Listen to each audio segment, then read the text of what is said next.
Bienvenidos a su canal de la Iglesia Bíblica Bautista, Razón para Vivir,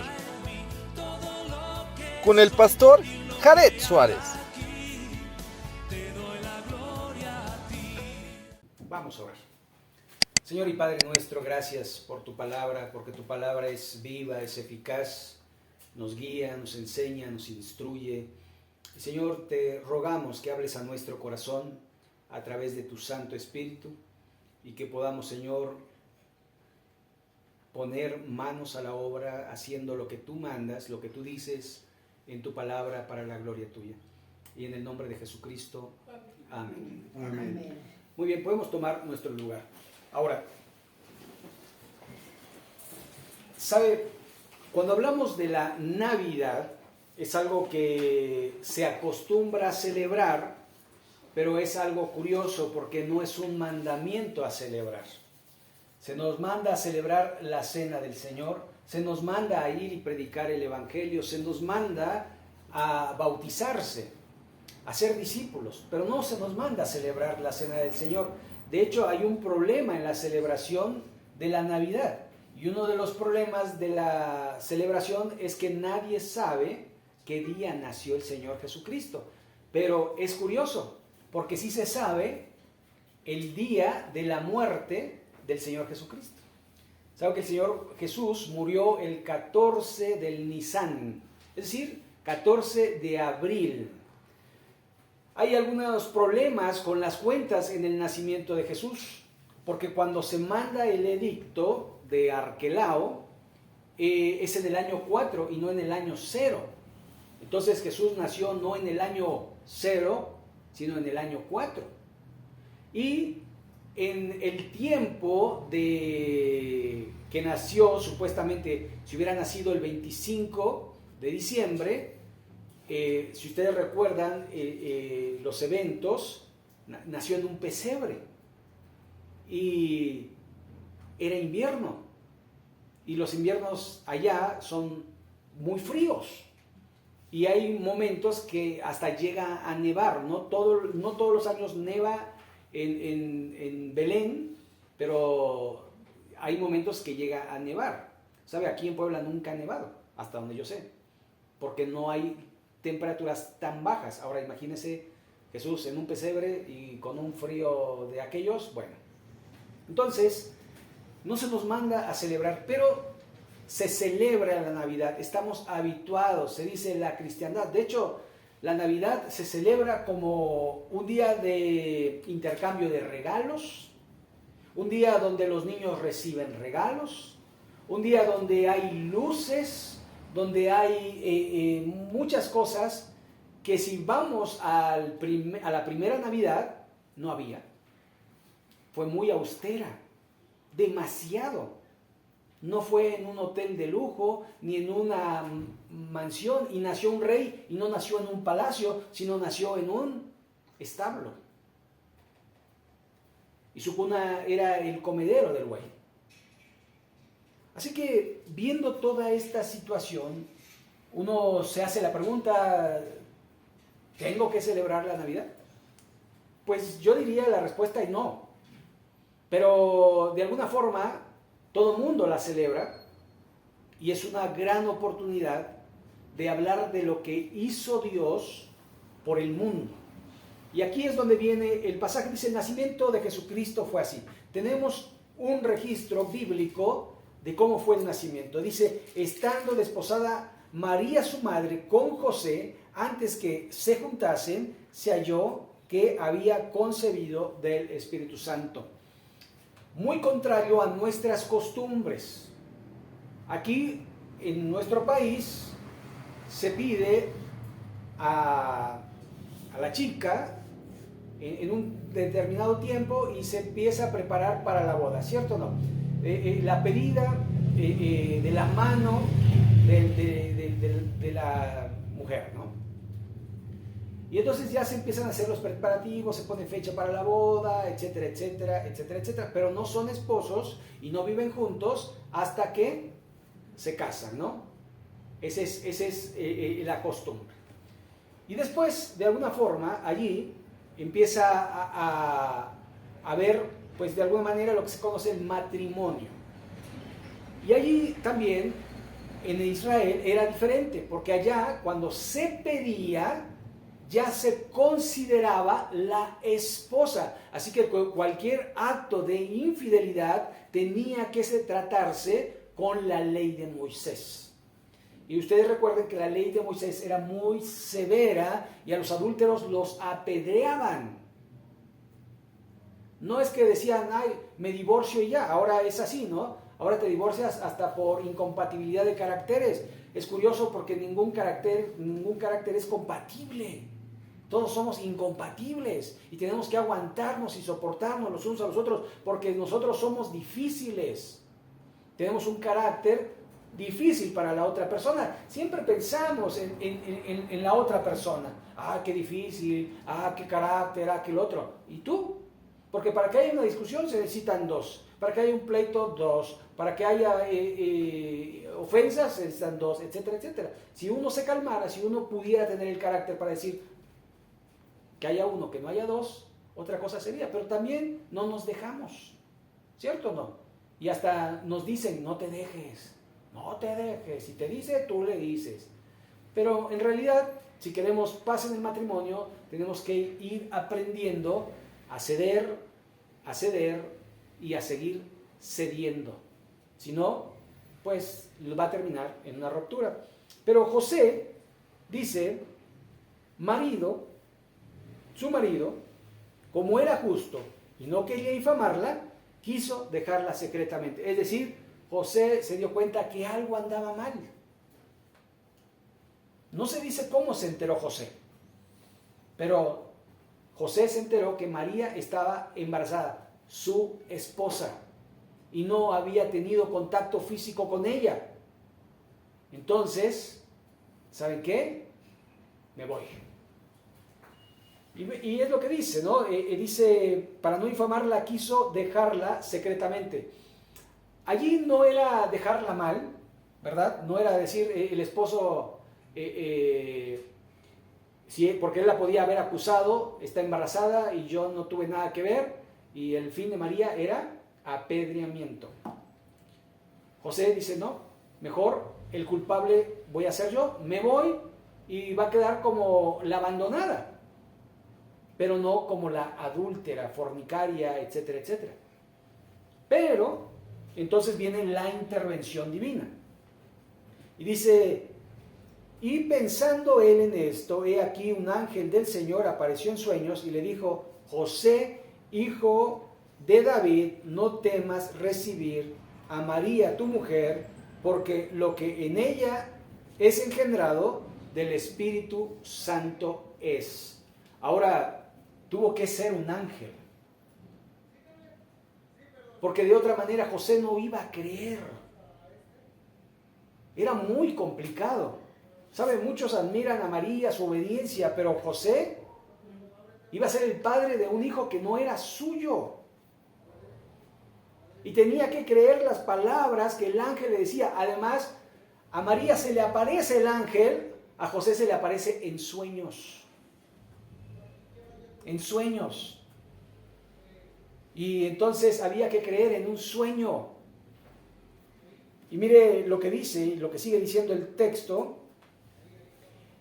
Verso 21, dará a luz un hijo y llamará su nombre Jesús, porque él salvará a su pueblo de sus pecados. O sea, no es cualquier niño el que va a nacer.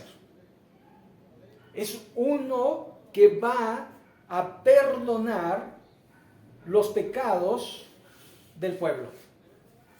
¿Y sabe quién solo podía perdonar pecados?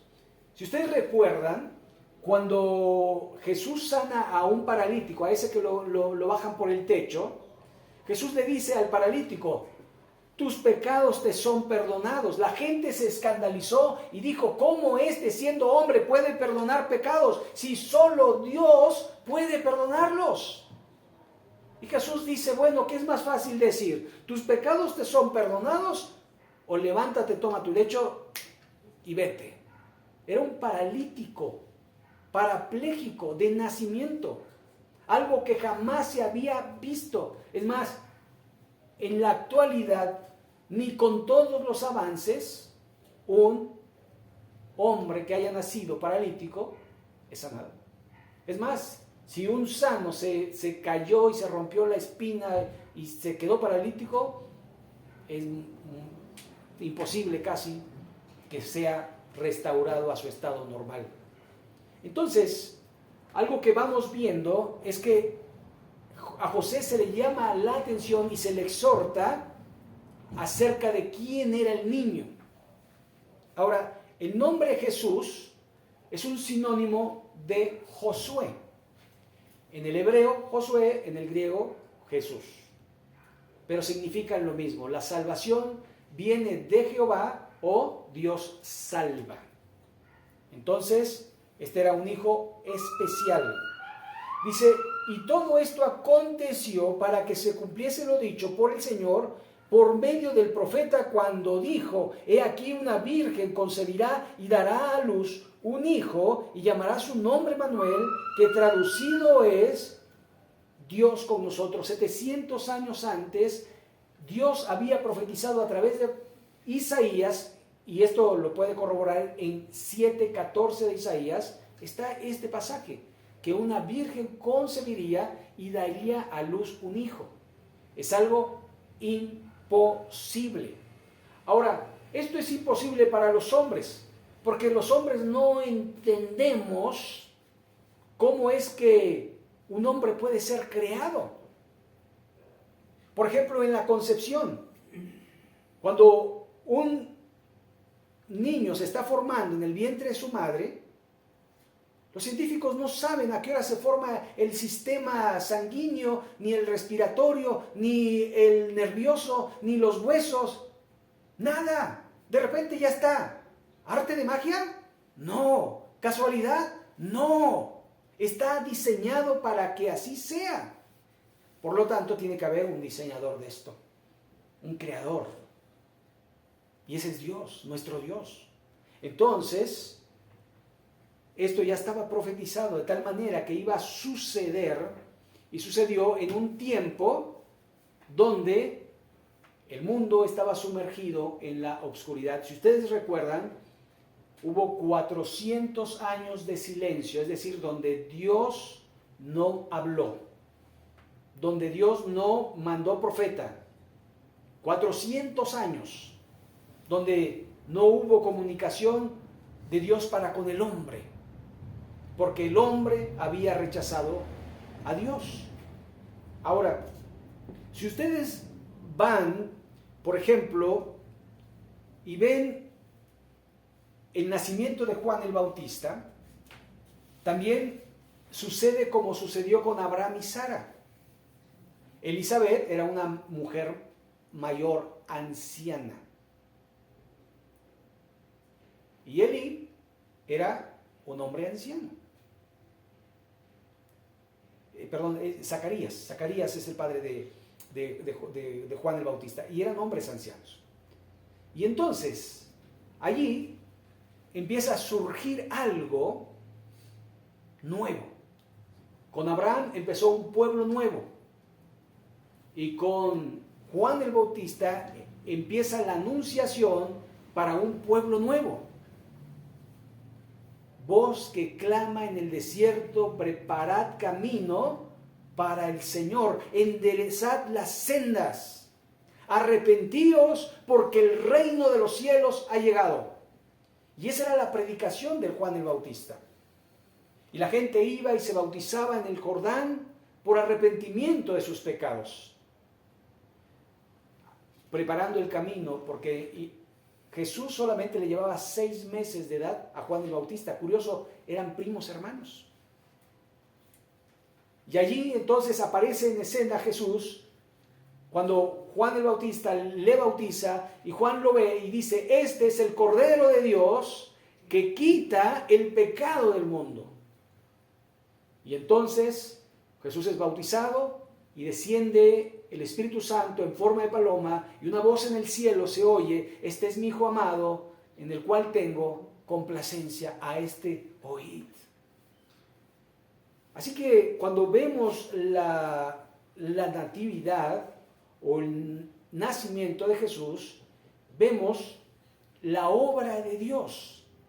Esa obra que Juan, el apóstol, dice, porque de tal manera amó Dios al mundo que ha dado a su Hijo unigénito para que todo aquel que en Él cree no se pierda, mas tenga vida eterna. ¿Sabe? No se nos ha mandado a celebrar la Navidad. Sin embargo, lo hacemos porque recordamos que un día nació la esperanza para el mundo. ¿Sabe? En este mundo siempre ha habido guerras, siempre ha habido terremotos, siempre ha habido pestes, siempre ha habido volcanes erupcionando, siempre ha habido inundaciones, siempre ha habido gente mala, ladrones, asesinos, etcétera, etcétera, etcétera. Pero quiero decirles algo. Tanto el Señor Jesús como los apóstoles dijeron que en los postreros días sería peor. Jesús dijo en Mateo capítulo 24 que había terremotos, pero no como los conocemos ahora, sino más frecuentes. Y es algo curioso, porque si usted ve las noticias, está temblando todos los días. Pequeños, 4 grados. Y si usted pone Sky Alert, usted se espanta cada rato porque está temblando todo el tiempo. Lo curioso es que está temblando en todo el mundo y cada vez va a ser más y más. Dice que habría guerras y en la actualidad tenemos guerras y también tenemos rumores de guerras. Hay 2 guerras latentes que podrían ocasionar una guerra mundial. Corea, Taiwán, porque sería Estados Unidos contra China. ¿Sí? Que sería una guerra grande y la OTAN intervendría. Otra guerra que está latente es Corea del Sur con Corea del Norte.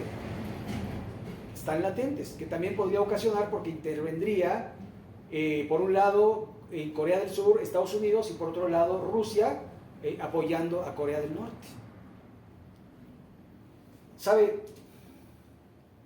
Las guerras van a incrementar para que venga alguien y diga paz y seguridad. Alguien que con palabras, no con armas, va a cambiar el curso de la historia de la humanidad. Y ese es el anticristo. Así que cuando digan paz y seguridad, entonces, dice el apóstol Pablo en Tesalonicenses, vendrá destrucción repentina como los dolores de la mujer encinta. Es cuando viene la gran tribulación. Esto está escrito y lo podemos de alguna manera enumerar, pero no sabemos cuándo. No sabemos el día ni la hora de la venida del Señor Jesucristo. Pero la iglesia un día será arrebatada y cuando los cristianos sean llevados al cielo, entonces vendrá la paz al mundo. Pero solamente por 3 años y medio, porque a los 3 años y medio cesan los sacrificios y empieza la guerra y la persecución. Así que cuando hablamos de la Navidad, hablamos del nacimiento de nuestra esperanza, de que un día estaremos en el cielo. ¿Sabe? Hace rato, no recuerdo quién lo dijo, creo que Betty, dijo, todos vamos a morir. Y todos asentimos con la cabeza. No sabemos cuándo ni cómo. ¿Cierto o no? Porque muchos pensamos y quisiéramos estar en nuestra camita, dormirnos y ya no despertar. Y qué bonita muerte, ¿no? Sin embargo, no sabemos. No sabemos. Y ojalá así sea, que todos podamos morir de viejos y sin dolor. Y sin estar en una cama padeciendo y sufriendo o en un hospital. Pero no sabemos. Pero Dios quiera que nos dé pues una muerte tranquila. El problema no es morir. Porque antes de nosotros ya ha muerto mucha gente. Pero ¿qué pasa cuando muero? Dice la Escritura, allí en Hebreos 9:27, está establecido para los hombres que mueran una sola vez y después de esto el juicio. Hay que entregar cuentas a Dios, pero no por lo que tú hiciste, sino por lo que hizo Cristo en la cruz del Calvario. Si tú lo recibiste, si tú aceptaste la salvación o la rechazaste, si tú fuiste tras de una religión o tras de Cristo, si fuiste atrás de el perdón de tus pecados o el deleite de este mundo. Un día todas nuestras obras saldrán a la luz, cualquiera que éstas sean. Allí en la segunda carta a los Corintios, en el capítulo 5, en el verso 10, dice: porque todos compadeceremos ante el tribunal de Cristo por todas las cosas que hayamos hecho sobre la tierra, sean buenas o sean malas, todo saldrá a la luz. El detalle de todo esto no es infundir temor, sino infundir esperanza. En Cristo hay salvación, en Cristo hay vida eterna, en Cristo hay propósito, en Cristo hay fortaleza, en Cristo hay lo que no puedo encontrar en otro lugar, porque solo Él puede llenar el vacío de mi corazón, ese vacío que nadie, que ningún hombre, ni ninguna cosa material puede llenar, y darme la totalidad de ser un ser integral para la gloria de Dios. ¿Para qué nació Jesús? ¿Para que nos reuniéramos un 25 a glotonear? Porque es lo que se hace en las Navidades. Se come de más, hay tanta comida, hay tanta bebida, que la gente no se acuerda de Jesús, sino está metida tanto en el alimento, en los regalos, en las luces, en los cohetes, en esto, que se olvida prácticamente de Jesús. Y Dios quiere que si recordamos a Jesús, lo recordemos como el Salvador del mundo, el cual dio su vida por usted y por mí. La Biblia dice: el que tiene al Hijo tiene la vida, y el que no ya ha sido condenado. Así que de alguna manera es recordar que si tienes a Cristo en tu corazón, tendrás vida eterna. Pero si no lo tienes, entonces, dice la Escritura, vendrá la condenación. Es tu elección. Dios te ha dado la facilidad de decir: acepto a Cristo, le pido que perdone mis pecados, que viva en mi corazón, acepto seguirle, o no acepto. Esto es como el matrimonio, que el que casa les pregunta: ¿acepta usted a como su legítima esposa o como su legítimo esposo? Y usted dice: sí acepto, pero también usted puede decir: no acepto. Así que usted decide si acepta la salvación, acepta la vida eterna, acepta el cristianismo como Dios quiere que lo viva. No es acepto a Cristo y vivo como yo quiero, sino me someto a su palabra y sigo a Dios como Él quiere, y entonces tendré la vida eterna. No por obras, para que nadie se gloríe, porque somos hechura suya, creados en Cristo Jesús para buenas obras. No es por obras, sino por la gracia.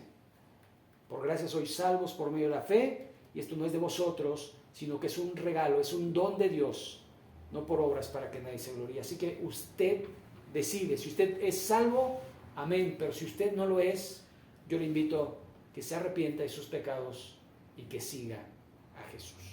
Vamos a concluir, vamos a orar a nuestro Dios y vamos a terminar.